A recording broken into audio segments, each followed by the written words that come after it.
നമസ്കാരം. മലയാളി വാർത്തയിലേക്ക് സ്വാഗതം.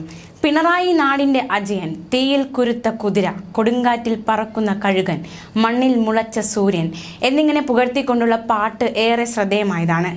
ആ പാട്ടിനെതിരെ വലിയ രീതിയിലുള്ള വിമർശനങ്ങൾ ശക്തമായിരുന്നു. ഇപ്പോൾ ഇതാ ഈ ഗാനത്തെ വിമർശിച്ച് അഡ്വക്കേറ്റ് എസ് ജയശങ്കർ പിണറായിയെ കഴുകനോട് ഉപമിച്ചത് ശരിയാണ് എന്ന വിമർശനമാണ് അദ്ദേഹം ഉന്നയിച്ചിരിക്കുന്നത്. മനുഷ്യന്റെ ശവം തിന്നുന്ന പക്ഷിയാണ് കഴുകനെന്നും അഡ്വക്കേറ്റ് എസ് ജയശങ്കർ വിമർശിച്ചു.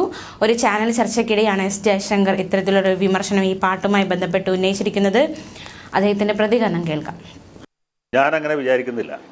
കൂടുതൽ ആളുകൾ എന്നുള്ളവരുടെ ഉദ്ദേശിതാരെയാണ് ഈ സച്ചിദാനന്ദനെയോ അശോകൻ ചെരുവിലിനെയോ അല്ലെങ്കിൽ ആ വിഭാഗത്തിൽപ്പെട്ട ആളുകളെയാണോ? അവരാരും ഒന്നും പ്രതികരിക്കില്ലെന്ന് മാത്രമല്ല, നാളെ മുതൽക്ക് എം ടി വാസുദേവൻ നായർ സവർണ വരണ്യ എഴുത്തുകാരനാണെന്നും ഇയാളുടെ ഇതുവരെയുള്ള എല്ലാ സാഹിത്യവും ജീർണമാണെന്നും ഒക്കെ പറഞ്ഞ് പ്രചരണം ആരംഭിക്കും. ഞാനിവിടെ ഈ സാംസ്കാരിക നക്കികൾ എന്ന് പറഞ്ഞപ്പോൾ തീർച്ചയായിട്ടും കൽപ്പറ്റ നാരായണൻ മാഷോ അല്ലെങ്കിൽ എം എൻ കാരശ്ശേരിയോ ഹമീദ് ചേന്നമംഗലൂരിനോ ആ വിഭാഗത്തിൽപ്പെട്ട ഒരാളെ ഉദ്ദേശിച്ചിട്ടില്ല. അവരെ ഞാൻ ആ കൂട്ടത്തിൽ പെടുത്തിയിട്ടുമില്ല. അത് ഞാൻ ഉദ്ദേശിച്ചത് ആരാണെന്നുള്ളത് കൽപ്പറ്റ നാരായണൻ മാഷും അറിയാം, ഇത് കേട്ടുകൊണ്ടിരിക്കുന്ന ആളുകൾക്കും അറിയാം. ഇവിടുത്തെ ബഹുഭൂരിപക്ഷം സാഹിത്യകാരന്മാർക്കും ഉള്ളുകൊണ്ട് ഇതിനോട് എതിർപ്പുണ്ട്. അവർ ഇതിനോട് യോജിക്കുന്നവരല്ല, പക്ഷേ പുറത്ത് പറയാൻ ധൈര്യപ്പെടുന്നില്ല എന്ന് മാത്രമേ ഉള്ളൂ. അതുകൊണ്ടാണ് ഒരു വലിയ വിഭാഗം ആളുകൾ മൗനികളായിട്ടിരിക്കുന്നത്. നേരെ മറിച്ച് കുറച്ച് സാഹിത്യകാരന്മാർ, കുറച്ച് പേരെന്ന് വെച്ചാൽ ഒരു സൂക്ഷ്മ ന്യൂനപക്ഷമല്ല, ഒരു ചെറിയ ന്യൂനപക്ഷം, അവർ ഈ സർക്കാരിൽ നിന്ന് എന്തെങ്കിലുമൊക്കെ ലഭ്യം കിട്ടിക്കൊണ്ടിരിക്കുന്നവരാണ്. സാഹിത്യ അക്കാദമി അംഗങ്ങളായിട്ടോ അല്ലെങ്കിൽ അതിൻ്റെ നിർവാഹക സമിതി അംഗങ്ങളായിട്ടോ ലളിതകലാ അക്കാദമിയിലും ഒക്കെ സീറ്റ് കിട്ടിയവരാണ്, അല്ലെങ്കിൽ ഭാഷാ ഇൻസ്റ്റിറ്റ്യൂട്ടിലോ അതുമല്ലെങ്കിൽ മലയാളം ലെക്സിക്കണിലോ ഇങ്ങനെ സർക്കാരിൻ്റെ ഒരുപാട് ലാവണങ്ങളുണ്ടല്ലോ, അവിടെ നിന്നൊക്കെ എന്തെങ്കിലും നക്കാപ്പിച്ച കിട്ടിയവരാണ്. അതുകൊണ്ട് സർക്കാരിൻ്റെ വാലാട്ടി നിൽക്കുന്നവരാണ്. അവർ ഈ അപ്പമ്പട എള്ളുണ്ട പ്രസ്ഥാനക്കാരാണ്. അവർക്ക് എന്തെങ്കിലുമൊക്കെ സർക്കാരിൽ നിന്ന് കിട്ടിയിട്ടുണ്ട്, അല്ലെങ്കിൽ ഉടനെ കിട്ടും, അല്ലെങ്കിൽ ഇനിയിപ്പോൾ തിരുവുള്ളക്കേടുണ്ടാക്കണ്ട എന്ന് വിചാരിച്ച് മൗനം പാലിക്കുന്നവരുണ്ട്. ഇദ്ദേഹത്തെ ഇങ്ങനെ നിതരാം സ്തുതിക്കുന്നവരുണ്ട്. ഇന്ദ്രനോടൊക്കും ഭവാൻ ചന്ദ്രനോടൊക്കും ഭവാൻ എന്ന് പറയുന്നവരുണ്ട്. മന്നവേന്ദ്ര വിളങ്ങുന്നു ചന്ദ്രനെ പോലെ നിൻമുഖം എന്ന് പ്രശംസിക്കുന്നവരുണ്ട്. ഇപ്പോൾ സമീപകാലത്ത് കാരണഭൂതൻ ഉണ്ടല്ലോ, പൂവരണി നമ്പൂരിയെ പോലെ കൈകുട്ടിക്കളിപ്പാട്ട് എഴുതിയവരുണ്ട്.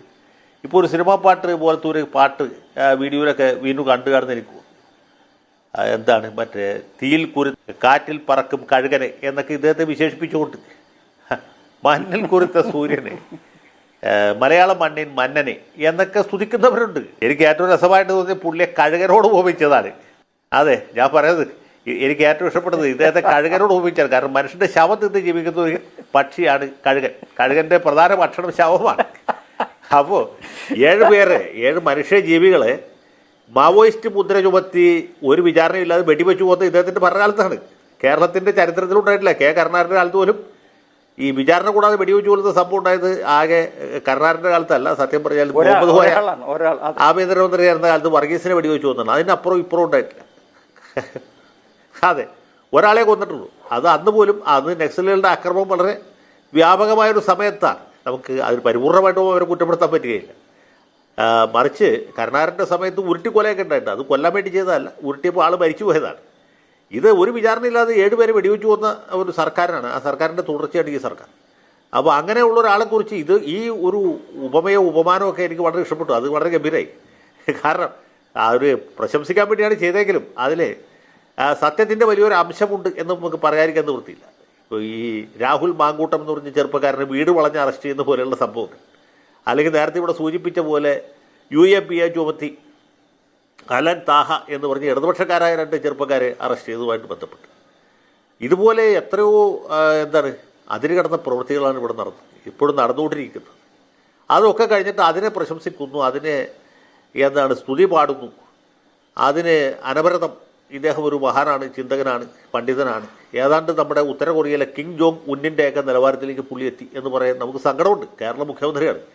കേരള മുഖ്യമന്ത്രി ഉത്തര കൊറിയയിലെ ഏകാധിപതിയുടെ നിലയിലേക്ക് എത്തി. അദ്ദേഹത്തെ സ്തുതിക്കുന്നവർ, അദ്ദേഹത്തിൻ്റെ അവതാരങ്ങൾ പാടിപ്പുകഴ്ത്തുന്നവർ, അതിന് എന്തെങ്കിലും നക്കാപ്പിച്ച വാങ്ങി ഉദരപൂരണം നടത്തുന്നവർ, അവരൊക്കെയാണ് ഇവിടുത്തെ പ്രധാനപ്പെട്ട സാംസ്കാരിക നായകർ. ഞാൻ അവരെയാണ് ഈ നക്കികൾ എന്ന് ഉദ്ദേശിച്ചത്. അല്ലാണ്ട് സാധാരണ മറ്റേ മാനമര്യാദയായിട്ട് സാഹിത്യരചന നടത്തുന്നവരോ അല്ലെങ്കിൽ സാമൂഹ്യ പ്രവർത്തനം നടത്തുന്നവരോ അല്ല. അവരവരുടെ ജോലികൾ ചെയ്യും.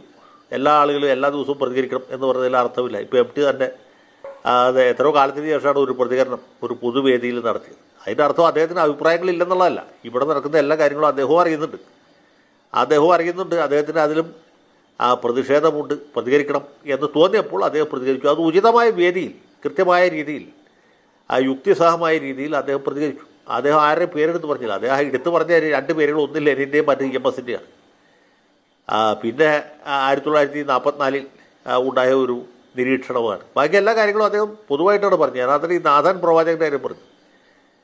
100 ആടുകളുടെ ഉടമസ്ഥനായ ധനികൻ അവൻ്റെ വീട്ടിൽ വന്ന വിരുന്നുകാരന് ഭക്ഷണം ഒരുക്കാനായിട്ട്, വിരുന്നൊരുക്കാൻ ഒരു ആട് മാത്രമുള്ള ദരിദ്രൻ്റെ അവരുടെ ഒരു പെണ്ണാടിനെ പിടിച്ചുകൊണ്ടുവന്ന് അതിനെ കറി വെച്ച് കൊടുത്തു എന്ന് പറഞ്ഞ പോലെയാണ്. അപ്പോൾ കാര്യം വ്യക്തമായല്ലോ.